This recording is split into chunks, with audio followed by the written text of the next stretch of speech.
Menko Polhukam Mahfud MD angkat bicara terkait putusan Mahkamah Agung yang menolak peninjauan kembali yang diajukan Muldoko terkait Partai Demokrat. Awalnya dia menyebutkan bahwa banyak wartawan bertanya soal sikapnya terkait vonis MA yang terbaru, di mana vonis terbaru tersebut yakni terkait vonis MA yang menolak upaya hukum PK Partai Demokrat hasil KLB Medan. Mahfud mengatakan bahwa dirinya biasa saja dalam menyikapi hal tersebut. Mahfud MD juga mengatakan bahwa dia sudah pernah mengatakan hal itu melalui podcast. Dalam postingan itu, Mahfud MD juga merunutkan polemik yang terjadi di kubu Partai Demokrat tersebut. Mula-mula kalah di Kemenkumham saat mengajukan penggantian kepengurusan di bawah kepemimpinan AHY. Kemudian kalah di PT UN sampai akhirnya kalah di tingkat kasasi di Mahkamah Agung. Oleh sebab itu, secara logis sulit untuk percaya bahwa di tingkat PK, vonis MA akan berubah kecuali hakimnya mabuk, yakni mabuk dalam arti tidak bisa membaca secara utuh, ujarnya.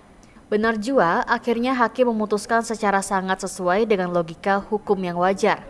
Harapan saya begini, pertama, kepada Partai Demokrat pimpinan AHY harap dipahamkan ke dalam bahwa pemerintah sama sekali tak punya rencana untuk mengalahkan Partai Demokrat yang sah di pengadilan. Kedua, kepada masyarakat umum harap dipahami bahwa ketika Menko Polhukam mengatakan Partai Demokrat pimpinan AHY itu akan menang di PK berdasar hukum yang logis. Dia menyebutkan itu bukan karena Menko Polhukam membela Partai Demokrat di bawah AHY, melainkan hanya membela kebenaran hukum yang dituangkan oleh Menkumham ke dalam keputusan Menteri bahwa kepengurusan AHY sah dengan segala akibat hukumannya. Dan kita juga tahu sekitar 2 tahun 8 bulan kami dibayang-bayangi oleh ancaman aktor-aktor pembegal partai. Ada yang khawatir, apakah keadilan masih ada? Apakah hukum akan ditegakkan di negeri kita secara rasional? Tentu wajar para kader. Mereka semua takut, khawatir jika partai yang dibangun dan diawaki selama ini dengan susah payah dirampas begitu saja oleh para pembegal partai. Itu dari sisi internal.